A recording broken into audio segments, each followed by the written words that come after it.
시청자 여러분 안녕하십니까? 뉴스9 윤정호입니다. 정부 여당이 밀어붙이고 있는 검찰 폐지와 관련한 불만이 내부에서 전방위적으로 커지고 있습니다.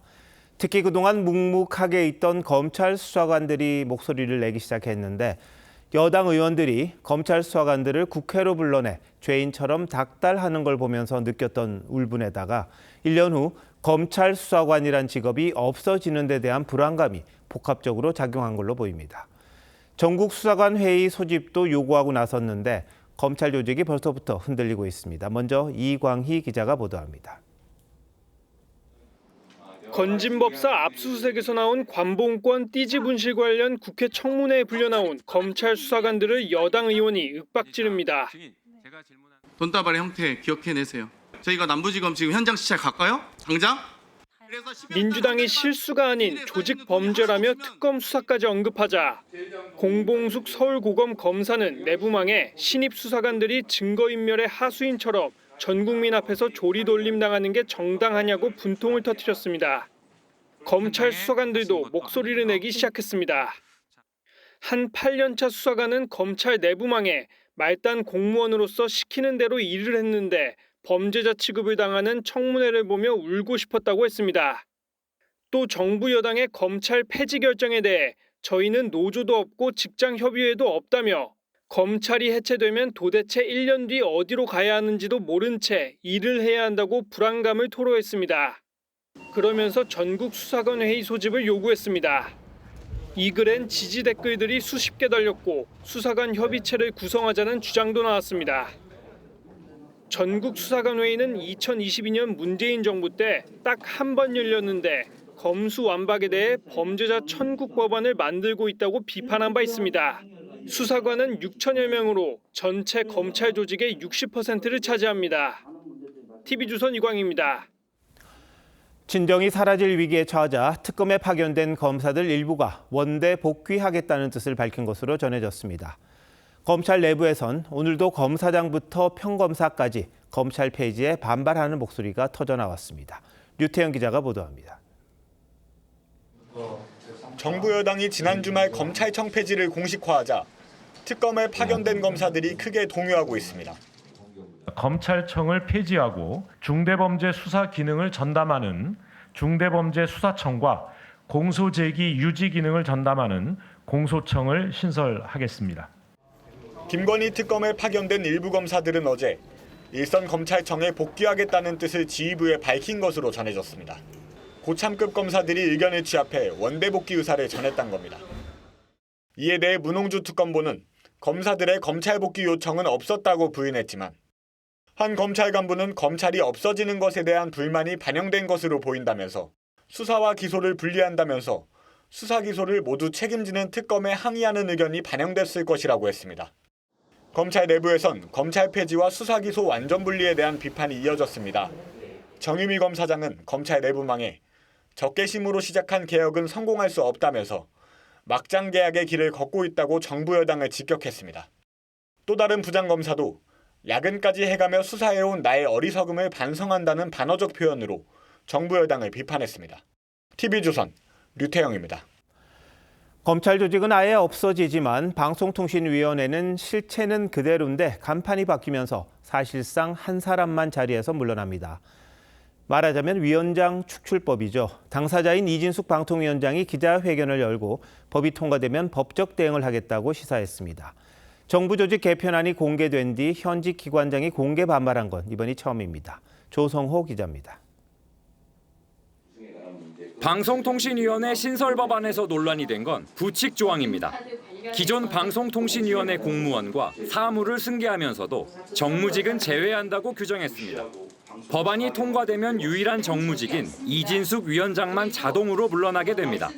이 같은 법안이 민주당 주도로 국회 과방위 소위를 통과하자 이 위원장은 기자회견을 열고 법을 바꿔 사람을 잘라내는 건 숙청이라고 비판했습니다.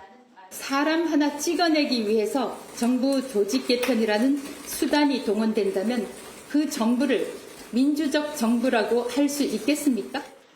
방통위의 기능은 크게 달라지는 게 없고 간판만 바뀌게 돼 사실상 이진숙 축출법이라며 법안 통과 시 법적 대응 가능성도 시사했습니다. 이런 시도들에 맞서는 것, 그것이 저는 정의를 위한 또 법치를 위한 저의 조그마한 기여, 제가 해야 할 일이라고 생각합니다.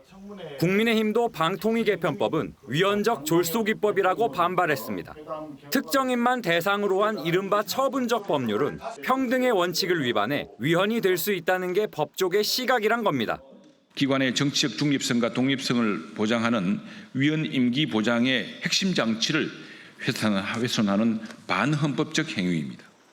또 조직 개편으로 방통위원장이 물러나야 한다면 개편 대상인 기재부, 금융위, 환경부 장관 역시 모두 물러나야 한다고 지적했습니다. TV조선 조성호입니다. 정부 조직 개편을 논의하는 과정에서 당과 정부 간의 일부 이견이 노출됐습니다. 최근 들어 당정 갈등이란 표현이 자주 등장하는데 민주당 정청래 대표와 대통령실 우상호 정무수석이 이른바 검찰개혁 후속 입법을 어디서 주도할지를 놓고 언쟁을 벌였던 걸로 알려졌습니다. 양측 모두 그런 적이 없다고는 합니다만 후속 입법 과정에서 의견 조율이 쉽지 않을 수도 있다는 전망이 나오는 것도 사실입니다. 최민식 기자가 취재했습니다. 지난 7일 고위당정협의회에선 검찰개혁안이 발표됐습니다. 총리실 산하 범정부 검찰개혁 추진단을 구성하고 이후 당정대의 긴밀한 협의를 거쳐 빠른 시일 내에 안을 마련하도록 하겠습니다. 그런데 이 문구를 조율하는 과정에서 민주당 정청래 대표와 대통령실 우상호 정무수석 간에 입장차가 있었던 것으로 파악됐습니다. 우 수석은 정부가 주도하여라는 문구를 제안했지만 정 대표는 논의 과정에 당도 참여해야 한다는 취지로 반대한 겁니다. 결국 최종 합의문에는 정부 주도란 문구 대신 당정 간 긴밀한 협의를 거친다는 문구가 들어갔습니다. 한 여권 관계자는 지난달 대통령이 주재한 당 지도부 만찬에서 세부 사항은 정부 입법으로 정하기로 했는데 정 대표가 욕심을 낸 셈이라고 설명했습니다.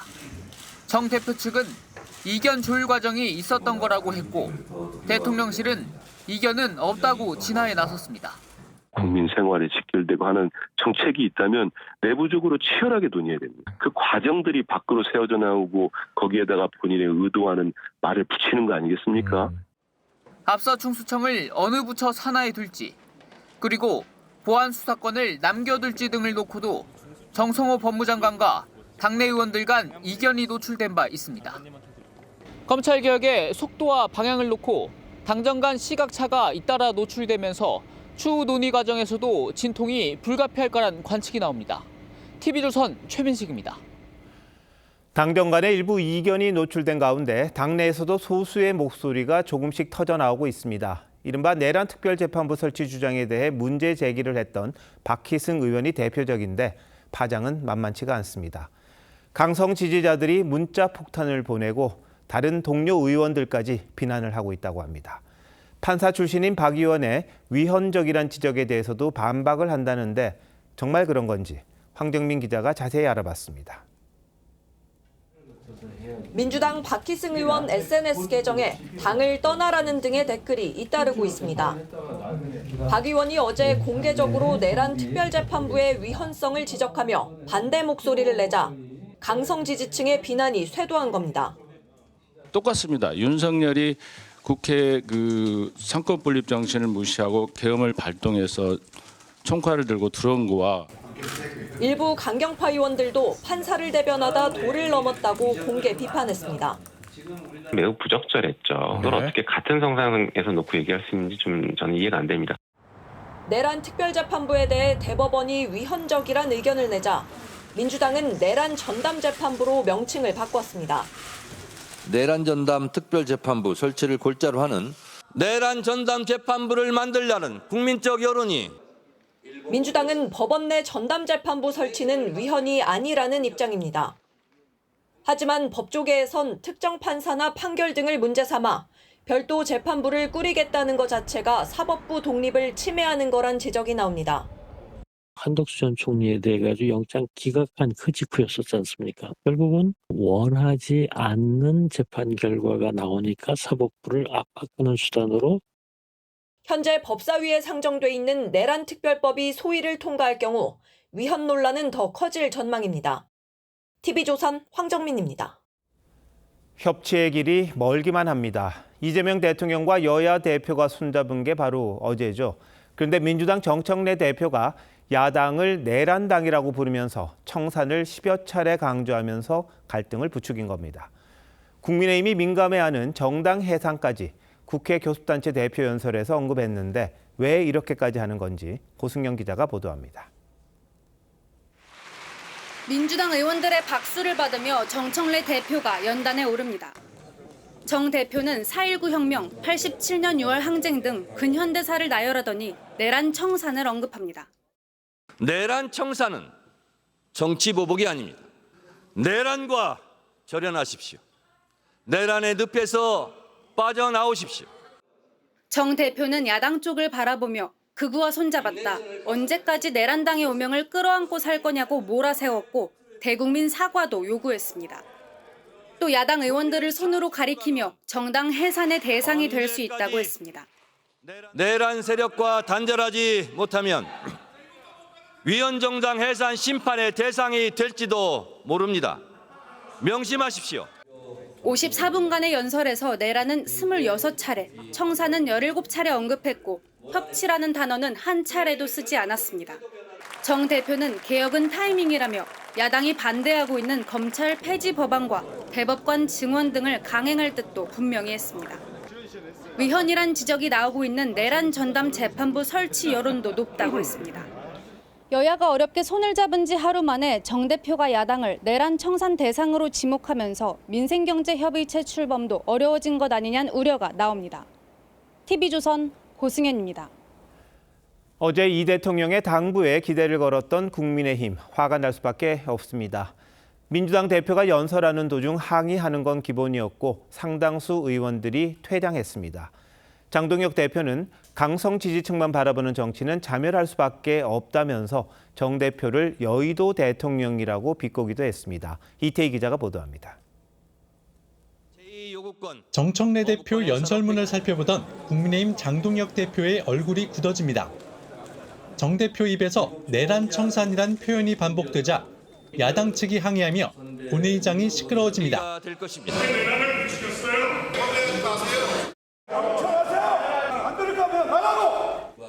정 대표가 과거의 책임을 회피하지 말라고 언급한 부분에선 일부 의원들이 정 대표의 과거 전과로 맞불을 놨습니다. 민주당 의원들은 40차례 넘는 박수로 호응했지만 국민의힘 의원들은 상당수가 도중에 자리를 떴습니다. 장동혁 대표는 긴급 기자회견을 열고 제1야당에 대한 선전포고라고 반발했습니다. 장 대표는 어제 이재명 대통령이 강조한 여당의 양보를 정 대표가 무시했다며 여의도 대통령을 보는 것 같았다고 꼬집었습니다. 국민의힘 제1야당에 대한 선전포고입니다. 적대적 정치에만 기생하는 정치 세력은 저는 반드시 자멸할 것이라고 생각합니다. 여야 원내대표는 이른바 덧센 특검법 수정안과 관련해 협상을 시도했지만 결론을 내지 못했습니다. 야당 법사위원들은 추미애 법사위원장이 야당의 표결권을 침해했다며 헌법재판소에 덧센 특검법에 대한 효력정지 가처분을 신청했습니다. TV조선 이태희입니다.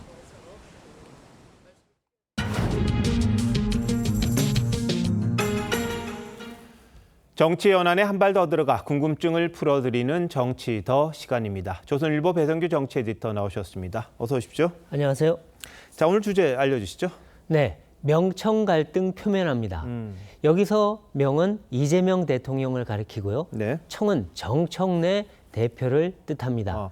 최근 여의도에서 많이 회자되고 있는 말입니다. 자, 그런데 오늘 검찰 개혁 놓고 우상호 정무수석하고 정청래 대표가 좀 갈등이 있었다 이런 보도를 지금 해드렸잖아요. 네. 그것과 일맥상통하는 겁니까? 그렇습니다.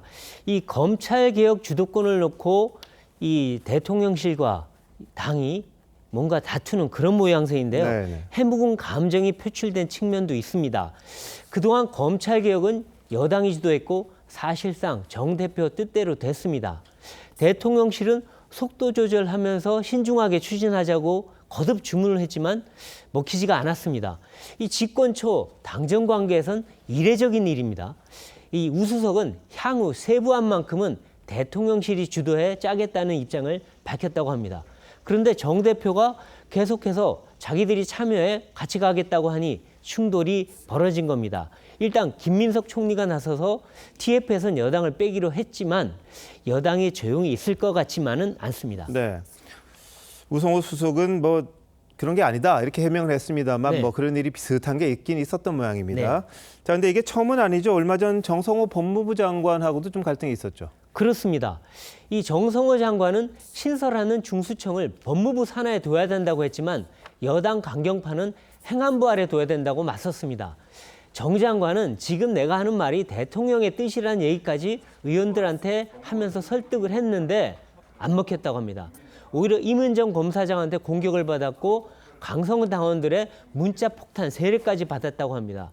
친명 중진이자 합리적 개혁파인 정 장관이 민주당 강경파한테 밀려버린 겁니다. 네, 그러니까 이게 장관 뭐 수석 이런 차원이 아니라 네. 실제로 아까 말씀하신 것처럼 이 대통령과 정 대표 간의 이른바 명청 갈등이다. 이런 이야기가 나오는 거죠. 그래서. 네, 그렇습니다. 이 정권 초에 주요 정책을 두고 여당이 대통령의 의중을 거슬러서 자기들 뜻대로 밀고 가는 건 극히 드문 일입니다. 이 대통령이 직접 회의를 주재할 수 있다고도 했지만 먹히지가 않았습니다. 네. 강성당원과 개딸의 무조건 검찰개혁 목소리에 정 대표가 편승한 결과로 보입니다. 정 대표의 마이웨이 노선 때문에 결국 갈등이 커지고 있다는 얘기인데요. 사실상 정 대표는 이 대통령한테 빚진 게 별로 없다고 합니다. 전당대회에서도 도움을 받지 않았고 독립적으로 자기 정치를 한다는 겁니다. 과거 국회의원 배지도 훨씬 먼저 달았죠. 그래서 그간 보여왔던 명청간 동지관계가 시험대에 올랐다 이런 얘기가 나옵니다. 자, 근데 어제 뭐 여야 대표를 이 네. 대통령이 같이 만났는데 이 자리에서 여당이 가진 게 많으니까 야당이 좀 내어주라 이렇게 이 대통령이 말을 했습니다. 네. 근데 오늘 국회 교수변설 보니까 뭐 전혀 다르던데 그렇죠. 이게 협치해달라는 주문 안 먹힌 겁니까? 네. 이 대통령은 사실 국가의 지도자이고 또 국정의 조정자 아닙니까? 네. 그러니까 야당과 협치를 통해서 안정적으로 국정을 이끌고 또 성과도 내야 됩니다. 그런데 정 대표는 이해관계가 달라 보입니다. 이 강경 드라이브로 지금 뭐 대화 충돌까지 치닫고 있는데요. 대통령이 사실상 제동을 건 거지만 정 대표는 마이웨이를 계속 하는 것 같습니다. 네. 그래서 강성원 당원들의 지지를 받는 게 중요하게 보입니다. 내년 대표 재선에 도전한다는 얘기가 나오거든요. 아마도 이거를 염두에 두고 나가는 것 같은데 정 대표가 오늘 이렇게 이 위헌정당 해산할 수 있다 얘기한 거는 사실상 협치 주문을 걷어찬 모양새입니다. 네. 자, 근데 앞으로도 대법관 증원 문제가 있고 대주주 양도세 뭐 갈등 소지가 상당히 많습니다. 여권 내에서요. 어떻게 될까요? 네, 이 사실 대통령실은요, 이 사법개혁도 급하게 추진하는 걸 원치 않습니다. 또 대주주 양도세를 놓고도 여당과 이견을 보였습니다. 앞으로 입법 과정에서 상당히 갈등이 재점화될 가능성이 커 보입니다. 하지만 당정의 싸움은 양쪽 다 손해 아니겠습니까? 또 내년 지방선거에도 악영향을 미칠 수 있습니다. 따라서 갈등이 더 분출되지 않도록 관리에 나설 가능성이 커 보이는데요. 정 대표 입장에서도 임기 초에 대통령하고 부딪히면 대표 재선에 불리하지 않겠습니까? 네. 그래서 갈등은 잠복한 채 겉으로 봉합하는 쪽으로 갈 가능성이 커 보입니다. 네, 아까 말씀하신 것처럼 정권 초에 대통령이 아주 막강한 힘이 있을 때 네. 당 대표가 여당 대표가 일종의 반발하는 거 이게 좀 이례적이긴 한데 네. 어떤 식으로 전개될지 참 궁금합니다. 좀 지켜보죠. 예, 네. 배 에디터 잘 들었습니다.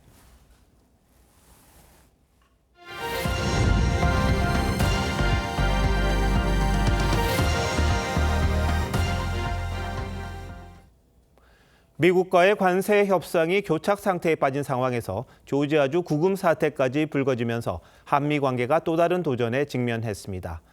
대통령실이 구금 사태와 관련해 강한 톤으로 유감을 나타낸 데 이어 이번 사태에 영향을 받을 것으로 전망되는 이른바 마스가 프로젝트에 대해서도 지금 상태로는 시작하기 어렵다고 엄포를 놨습니다. 엉킨 실타래를 어디서부터 풀어야 할지 신경희 기자가 알아봤습니다. 이재명 대통령은 조지아주 구금 사태와 관련해 책임감을 느낀다며 처음으로 직접 입장을 밝혔습니다. 국민 안전의 최종 책임자인 대통령으로서 큰 책임감을 느낍니다. 갑작스러운 일에 많이 놀라셨을 텐데 깊은 위로 말씀을 드립니다. 우리 국민과 기업 활동에 부당한 침해가 가해지는 일이 재발하지 않길 바란다고도 했습니다. 대통령실 김용범 정책실장 역시 한국인 구금에 대해 가장 강한 톤으로 유감을 표명했다고 설명했습니다.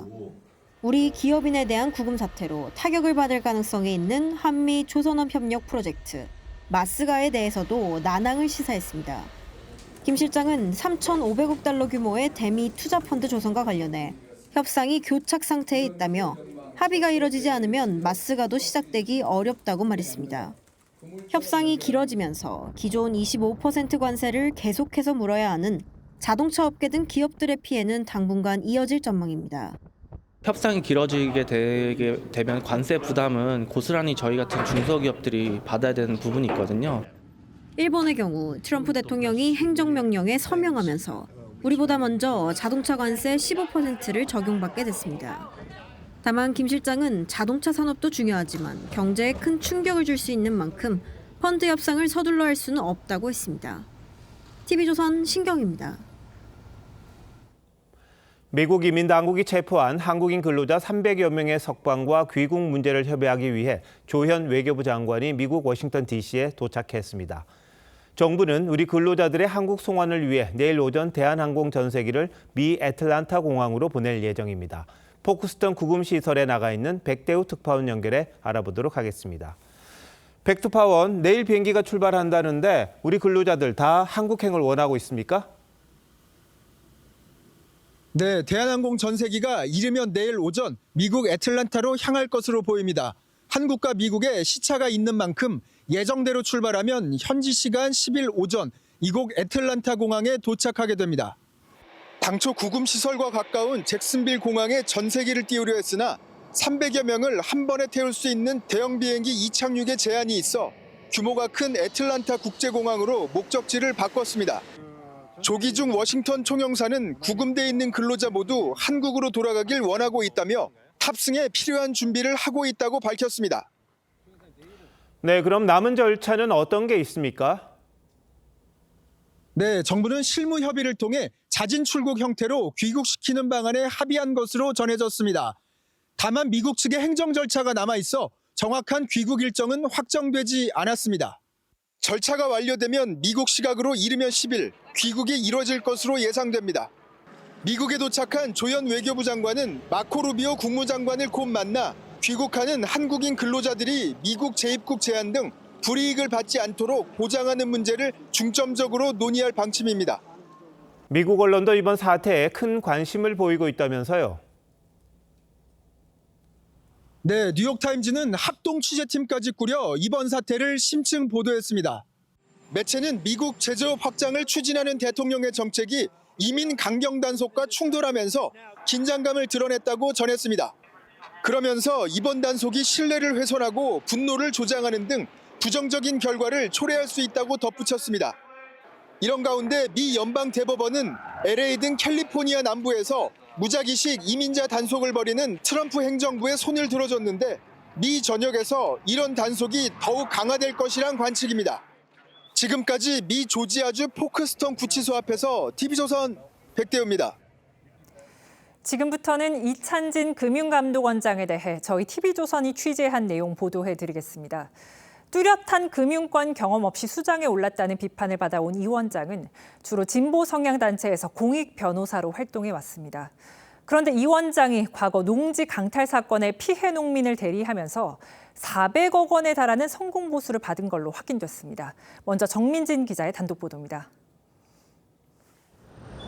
1961년 정부가 공단 조성을 명목으로 서울 구로동 일대 농민 땅을 강제 수용한 구로농지 강탈 사건. 수출산업공업단지 조성공사가 성대히 거행됐습니다.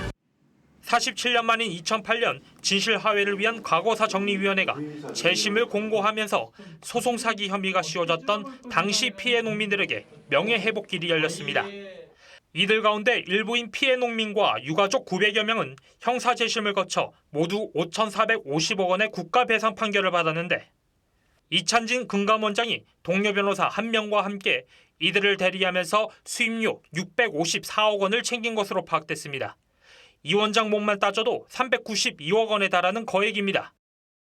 수백억대 성공보수가 가능했던 건 이른바 이 싹쓸이 수임 조항 때문인데요. 피해자 단체에 가입하면 자동으로 이 원장에게 사건을 맡기는 구조였습니다. 이찬진 의원한테 그때 다 거진다가 90% 이상 몰렸어요. 개인 사무실 거기서 다 이뤄진 거죠. 민변 시절 공익소송위원장을 지낸 이 원장이 구로농지 사건을 맡게 된 건 같은 법무법인에서 함께 일해온 변호사 친동생이 피해자 단체 고문 자격으로 추천한 게 결정적 계기가 됐습니다. 이 씨를 통해서 이찬진 여사를 알게 된 거지. 이번에 우리한테 전문 잡은 역할을. 이 원장은 구로농지 사건 수임료 수입을 포함해 오는 11월 공개를 앞둔 고위공직자 재산신고 내역을 묻는 취재진 질문에 답변하지 않았습니다.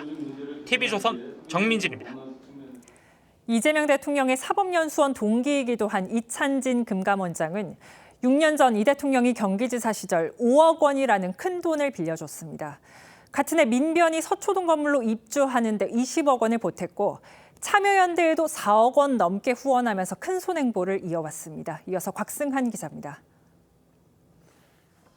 서울 서초동 법조타운에 있는 민주사회를 위한 변호사 모임 사무실입니다. 민변이 2019년 새빵살이를 끝내고 58억 원에 사들였습니다. 그 건축물은 8년도 지으셨고요. 그 뒤에 말씀하신 58억에 거래된 건 19년 동안. 건물 매입을 위해 민변 회원들을 상대로 특별 회비를 거뒀는데 민변 부회장을 지낸 이찬진 금융감독 원장이 당시 20억 원을 낸 것으로 전해졌습니다. 모두 구로농지 사건에서 승소한 2018년 이후였는데 이 원장은 참여연대에도 2018년부터 4억 6천여만 원의 후원금을 냈습니다. 이 원장이 2019년 이재명 당시 경기지사 부부 소유였던 경기 성남시 분당구 소재 아파트를 담보로 5억 원을 빌려준 것도 구로농지 사건 승소 이후였습니다. 이 원장은 당시 돈을 빌려준 이유에 대해 이재명 지사가 공직선거법 2심에서 유죄 판결을 받고 어려운 상황에 처해 있을 때였다면서 주택담보대출 금리보다 높은 수준의 이자를 받았다고 해명한 바 있습니다. TV조선은 2018년 이후 이 원장의 잇단 대여금과 후원금 액수와 자금 출처에 대해 문의했지만 이 원장 측은 재산 공개 이후 공론화되면 밝히겠다며 답변을 거부했습니다. TV조선 곽승한입니다. 금융당국 조직 개편을 둘러싸고 반발이 거세지는 분위기입니다. 금융감독원 직원들은 검은 옷을 입고 출근길 시위에 나섰고 금융위원회 내부 익명 게시판에도 성토하는 글들이 쏟아지고 있습니다. 최수영 기자입니다. 오늘 오전 8시 금융감독원 본원 로비. 검은 옷을 입은 직원 700여 명이 손팻말을 들고 구호를 외칩니다. 금속원 분리 철회하라! 철회하라! 철회하라! 철회하라! 공공기관 진영 철회하라! 정부가 금융감독원에서 소비자 보호 기능을 떼어내 금융소비자보호원을 신설하고 금감원을 공공기관으로 지정하겠다고 하자 반발하고 나선 겁니다. 직원들은 조직 개편으로 소비자 보호 기능이 약화될 거라고 주장합니다. 영업행위 감독과 금융소비자 보호는 별개의 것들이 아닙니다. 전부 다 유기적으로 이어져 있는 것들이고요. 민간기관인 금감원을 두 공공기관으로 쪼갤 경우 독립성이 훼손될 거란 우려도 제기합니다. 이 감독원이 왜 통합금융감독으로 시작했습니까? 독립성 보호, 전문성을 기르고 독립성을 유지해서 좀 더 정부의 이 정치권의 영향에 덜 받으면서 금감원 노조는 이번 개편안을 기관 축소로 규정하며 비상대책위원회 구성과 함께 전면 파업까지 검토하고 있습니다. 이찬진 금감원장은 직원들의 격한 시위 현장을 뚫고 굳은 표정으로 출근했습니다. 재정경제부에 편입돼 졸지에 세종행이 떨어진 금융위원회 내부에서도 반발 기류가 거셉니다. 익명 게시판엔 뒤통수 맞은 기분이다. 누가 남고 누가 떠나냐. 일방 전출을 허용해달라 같은 글이 쏟아지고 있는 상황. 이에 금융위는 의견 수렴과 소통을 위한 TF를 구성할 방침입니다. 무엇보다 금감원과 금융위 직원들은 서울에서 지방으로 근무지를 옮길 가능성에 크게 동요하고 있습니다. 이들이 민간으로 대거 이직할 경우 금융정책과 감독 업무에 공백이 생길 수 있다는 우려가 나옵니다. TV조선 최수용입니다. 어제 제주도 해안에서 수상한 고무보트가 발견됐습니다. 알고 보니 중국인 6명이 이걸 타고 바다를 건너 밀입국했습니다. 돈을 벌기 위해서였다고 합니다. 구자형 기자입니다. 제주도의 한 모텔에 경찰들이 들어가고 잠시 뒤 한 남성이 붙잡혀 내려옵니다. 밀입국한 40대 중국인입니다. 어제 새벽 다른 중국인 남성 5명과 함께 고무보트를 타고 몰래 제주로 들어왔습니다. 심심처럼 보니까 허트는 피키가 6개 있고 또 생수병 보니까 이제 중국도 한자로 돼 있고 뭔가 이상하다 싶고. 중국인 6명은 브로커에게 수백만 원씩을 내고 그제 중국 난퉁시에서 배를 탄 뒤 약 460km를 10시간 넘게 항해 제주도에 들어와서는 뿔뿔이 흩어졌습니다. 붙잡힌 남성은 2017년 무비자로 제주도에 들어와 10년 가까이 불법 체류하다 지난해 초 자진 신고로 추방됐던 것으로 확인됐습니다. 마땅한 일자리가 없어서 한국에 돈 벌러 다시 들어왔다고 합니다. 전혀 모르는데 자기하고 같은 목적이라고. 남성과 연인 관계인 50대 불법 체류 중국인 여성도 함께 붙잡혔습니다.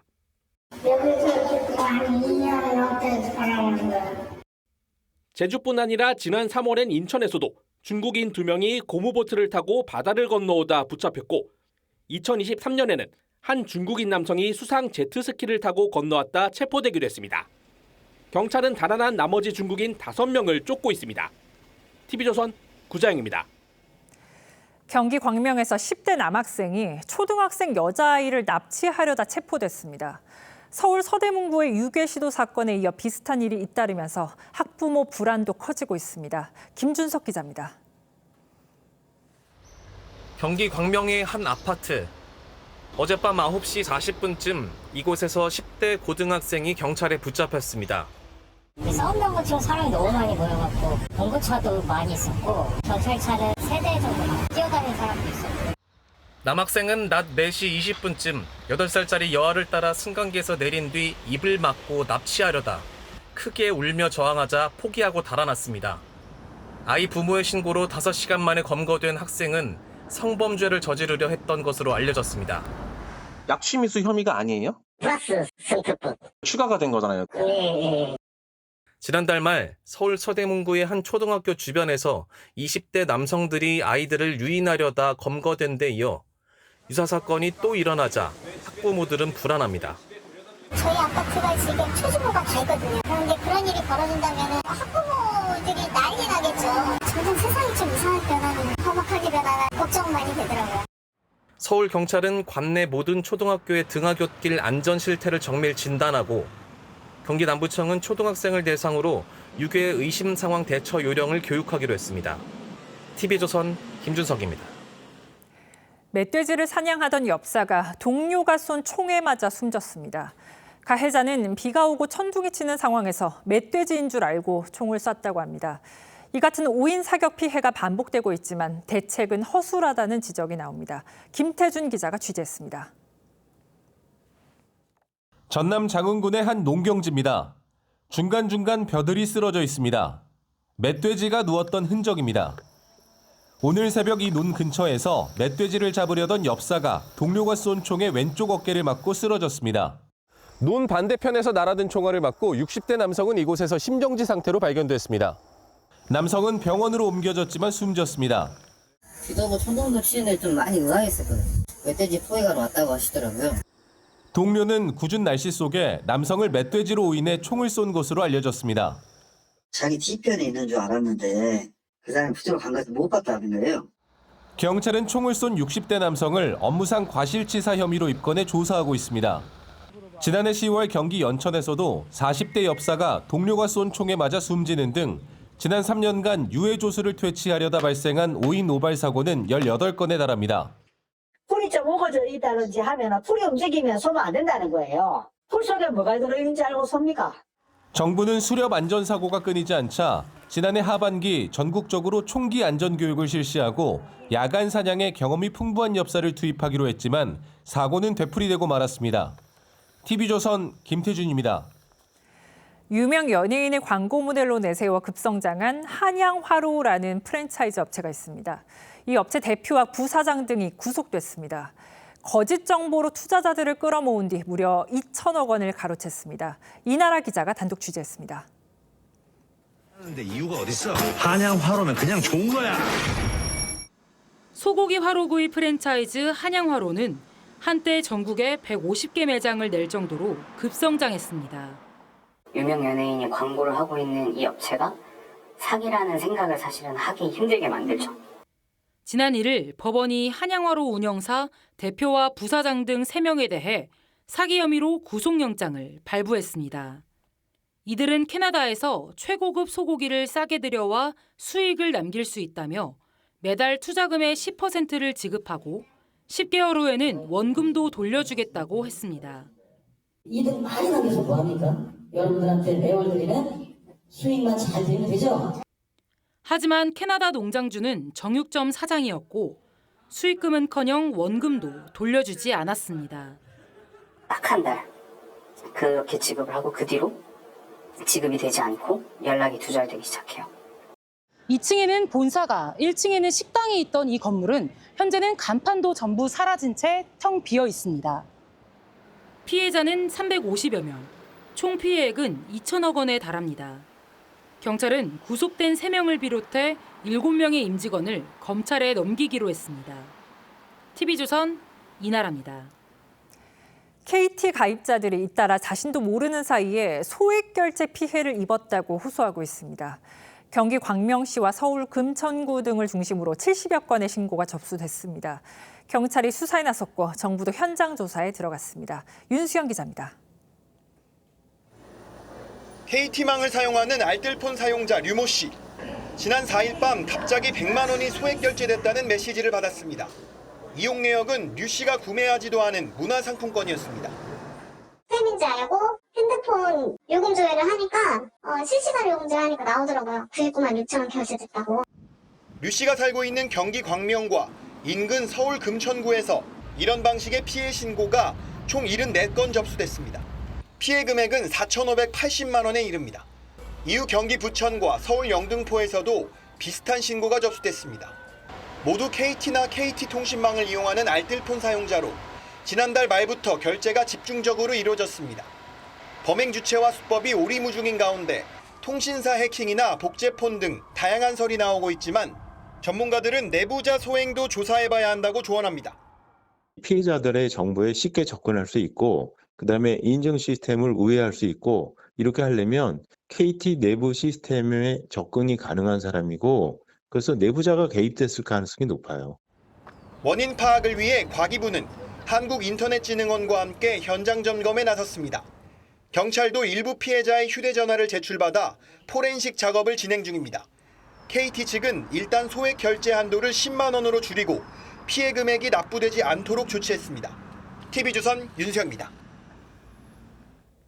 대통령실이 인사수석실을 신설하면서 몸집을 키웠습니다. 일부 인선도 있었는데 이 대통령의 측근으로 분류되는 인사가 성관위원 후보자에 지명됐고 가수 박진영 씨를 장관급 자리에 발탁했습니다. 이태영 기자가 보도합니다. 대통령실은 그동안 인사수석 없이 인사비서관만 두는 시스템을 운영해왔습니다. 참모진이 주도하는 걸로 알려진 인사 시스템에 대해선 여당 내에서도 우려가 제기돼 왔습니다. 차명 재산 논란으로 물러난 오광수 전 민정수석과 강선우, 이진숙 후보자의 낙마, 계엄 옹호 논란으로 사퇴한 강준욱 전 비서관 등이 대표적 검증 실패 사례로 꼽힙니다. 대통령실은 인사수석실을 신설하기로 하고 수석 비서관에 인사행정 전문가로 꼽히는 조성주 한국법령정보원장을 임명했습니다. 그런데 강훈식 비서실장은 인사수석실 신설 배경을 설명하며 전 정권의 인사 문제를 언급했습니다. 지금 특검을 통해서 김건희 여사와 각종 인사 개입의 의혹이 드러나고 있습니다. 전 정권이 남긴 인사제도를 어떻게 고치느냐는 저희로서는 매우 중요한 고민이었다는 고백을 이재명 대통령은 대통령 직속 국민통합위원장에 대선 캠프 공동선대위원장을 지낸 이석연 전 법제처장을 임명했습니다. 중앙선거관리위원 후보자엔 이 대통령 사법연수원 동기이자 민주당 윤리심판위원장을 지낸 위철한 변호사를 지명했습니다. 국민의힘은 선거 공정을 총괄하는 선관위원에게 가장 중요한 건 정치적 중립성이라며 인사철회를 요구했습니다. 대중문화교류위원회 공동위원장에는 가수 겸 프로듀서인 박진영 씨가 깜짝 발탁됐습니다. 박 씨는 K-팝이 특별한 기회를 맞이했고 이 기회를 잘 살려야 한다는 생각에 결심하게 됐다고 내정 소감을 밝혔습니다. TV조선 이태형입니다. 노래방에서 성추행이 있었다는 폭로 등 성 관련 추문으로 지도부가 총사퇴한 조국혁신당이 결국 조국 비대위 체제로 전환하기로 했습니다. 하지만 조 전 대표는 수감 중 문제를 인식하고도 침묵했고 출소 후에도 피해자를 만나 문제 해결을 하기보다 자신의 정치 활동에 더 신경을 썼다는 지적을 받은 만큼 적절하냐는 지적이 나옵니다. 장윤정 기자입니다. 조국혁신당은 성비위 문제로 지도부가 총사퇴한 지 이틀 만에 의원총회를 열고 조국 혁신정책연구원장을 비대위원장에 단수 추천하기로 의견을 모았습니다. 모레 당무위의 최종 확정 절차가 남았지만 출소 한 달도 안 돼 사실상 추대 형식으로 지도부에 복귀하는 셈입니다. 비대위원회는 당 내외의 역량을 모아 신뢰를 회복하고 혁신을 실현할 것입니다. 의총에선 조 원장이 비대위원장을 맡는 게 적절치 않다는 반대 의견도 나왔지만 정면 돌파해야 한다는 주장이 우세했던 걸로 전해졌습니다. 조 원장은 지난 7월 옥중에서 편지를 통해 성비위 문제를 인지하고도 별다른 조치를 하지 않아 책임 회피 논란이 일었습니다. 출소 뒤엔 지역 일정을 우선해 피해자 측으로부터 조 원장에게 사람은 후순위라는 비판을 받았습니다. 석방되고 난 뒤에 바로 여러 일정이 잡혔어요. 그 과정에 저라도 조금 빨리 이분을 만나서 소통했으면 어땠을까. 국민의힘은 전임 대표로서 책임 있는 조치를 취하지 않으면서 비대위원장으로 나서는 건 피해자를 우롱하는 파렴치한 행위라며 조로남불이라고 비판했습니다. 당초 조국 비대위원장설에 부정적 입장을 밝혔던 피해자 측은 재발 방지를 위해 애써달라는 짧은 입장만 밝혔습니다. TV조선 장윤정입니다. 김건희 의혹 특검이 김 여사의 공천 개입 의혹과 관련해 김상민 전 검사와 한덕수 전 총리를 불러 조사했습니다. 특검팀은 김 여사가 국가유산인 종묘에서 차담회를 가진 것도 수사를 시작했다고 밝혔습니다. 조윤정 기자가 보도합니다. 김상민 전 부장검사가 김건희 의혹 특검에 출석합니다. 특검 수사를 통해서 누설되고 있는 많은 수사 관련 정보들이 많은 오해와 억측에 기반하고 있는 것 같습니다. 특검팀은 김 전 검사가 이후한 화백 그림을 김 여사 측에 건네고 국민의힘 공천과 공직 청탁을 한 걸로 의심하고 있습니다. 여사가 조국 수사 때 김상민 검사가 고생을 많이 했다. 그 사람 좀 챙겨주라. 이렇게 얘기를 하거든요. 김 전 검사는 작년 국민의힘 공천에서 탈락하고 4개월 뒤 국가정보원 법률특보로 임명됐습니다. 특검팀은 한덕수 전 국무총리를 참고인으로 불러 서희건설 이봉관 회장이 나토 귀금속 세트를 김 여사에게 선물하고 사위 인사청탁을 한 의혹을 조사했습니다. 이 회장 사위인 박성근 전 검사는 한 전 총리 비서실장에 기용됐었습니다. 박성근 전 실장 임명에 윤 전 대통령 부부 개입 있었나요? 특검팀은 김 여사 일가가 운영하는 요양원에서 롤렉스와 까르띠에 시계, 다이아몬드 반지도 확보했습니다. 김 여사 측은 김 여사 동생의 결혼식 폐물이라고 밝혔습니다. 특검은 지난해 김 여사가 국가유산인 종묘에서 차담회를 가진 것에 대해 수사에 착수하고 12일 유경욱 전 행정관을 소환 조사하기로 했습니다. TV조선 조윤정입니다. 세계 최대 가전 박람회 중 하나인 독일 이파 2025가 개막했습니다. 한국과 중국 업체들이 두각을 나타냈는데 한국은 AI 홈으로, 중국은 로봇 청소기 신기술로 눈길을 사로잡았습니다. 박상현 기자입니다. 목소리로 냉장고 문을 열고 Open the fridge door. 토마토를 넣자 식재료를 인식하고 소비기한까지 알려줍니다. 냉장고 화면에 표시된 요리법에 따라 오븐에 넣자 알아서 온도를 맞춰줍니다. AI 세탁기는 옷감을 자동으로 인식해 세탁물에 맞춰 물과 세제량까지 조절해줍니다. 유럽 최대 가전 전시회 이파에서 삼성과 LG가 선보인 AI 홈의 미래입니다. 각 기기가 사용자를 이해하고 주변 정보를 결합해 개인의 취향과 사용 습관에 맞는 맞춤형 경험을 제공하는 것을 목표로 하고 있습니다. 국내 업체들은 외부에서 제어 가능한 가전기기와 기기끼리 연결하는 초연결을 강조했습니다. 그동안 AI에 대한 컨셉들 이런 부분들 많이 말씀드렸다고 한다면 올해는 실질적으로 시장에 어떤 제품들이 어떻게 나가는지 중국 업체들은 더 똑똑하고 편리해진 로봇 청소기 기술을 대거 선보였습니다. 25cm 높이 계단을 자유자재로 오르내리고 스스로 충전하며 넓은 공간을 알아서 청소합니다. 신기술이 바꿔놓을 미래의 생활상에 관람객들도 신기할 따름입니다. This was an amazing display of the technology that we have now, and it was very impressive.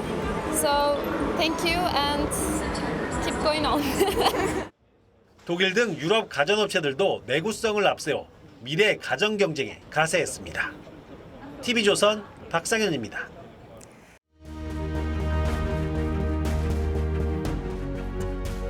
세상에 돈만큼 달콤한 유혹도 드물 겁니다. I'm known as rich King Midas, but when I count a large amount of money, it's divine. Gold, gold, gold. 부자왕 미다스는 여인도 와인도 거들떠보지 않았습니다. 오직 돈, 돈, 돈. 권력을 잡으면 이런 금단의 쾌감은 배가 되는 모양입니다. 푸틴 러시아 대통령은 고작 아파트 한 채 갖고 있다고 신고를 했는데 실제는 달랐습니다. Здесь неприступные заборы, свой порт, собственная охрана, церковь, свой пропускной пункт, бесполетная зона и даже собственный погранпункт. 30년간 최소 20조 원 넘게 축제한 수하르토 전 인도네시아 대통령, 이른바 도둑 정치의 표본입니다. 우리 정치판이라고 뭐가 다를까 싶습니다. 국회 본회의장에서 버젓이 주식 차명 거래를 하다 걸린 이춘석 의원. 신고한 재산은 4억 원인데 투자액은 10억 원이었답니다. 무슨 재주로 자기 재산 3배에 가까운 돈을 굴렸을까요? 서민들은 상상하기 힘든 보물단지가 있었습니다. 바로 출판기념회와 경조사비. 스스로 출처를 밝히기 힘든 돈임을 실토한 셈입니다. 의원들 중에는 유독 현금을 좋아하는 분들도 많습니다. 집안에 3억 원 넘는 현금을 쟁여놓은 분도 있었고 자식 집에 감춰놓은 분도 있었습니다. 기발한 재테크도 등장합니다. 기적의 배추 수익률 들어보셨죠? 배추 농사하는데 얼마를 투자하신 겁니까? 2억을 투자한 것으로 알고. 2억 원을 투자해 월 450만 원의 수익을 올렸다면 배추 농사야말로 대한민국 미래를 이끌 대표적인 벤처기업이 돼야 합니다. 재산 형성 방식도 그렇습니다만 돈도 있는데 일부러 거지 행세하는 건 왜일까요? 태가 부러진 안경을 걸치고 별명이 거지갑이었던 의원은 아파트 임대료를 10% 가까이 올렸다 구설에 올랐었죠. 구멍난 운동화에 매일 라면만 먹는다던 전직 의원은 사실 수십억 원의 코인 거래꾼이었습니다.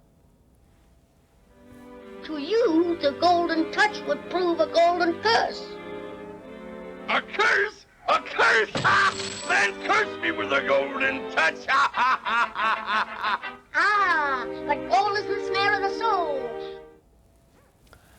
돈이 나쁜 게 아닙니다. 하지만 가난 마케팅으로 국민을 속이고 권력을 현금 인출기처럼 이용했다면 위선입니다. 공직자는커녕 우리 동네 이웃이 되기도 부족합니다. 9월 9일 윤종호 앵커 칼럼 도둑 정치였습니다.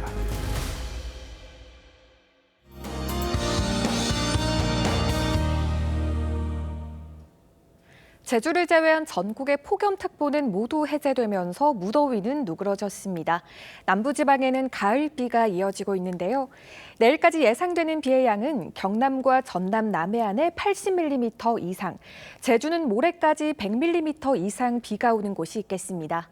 밤사이 경남과 전남에는 시간당 30mm, 제주에는 50mm의 호우가 쏟아지겠습니다.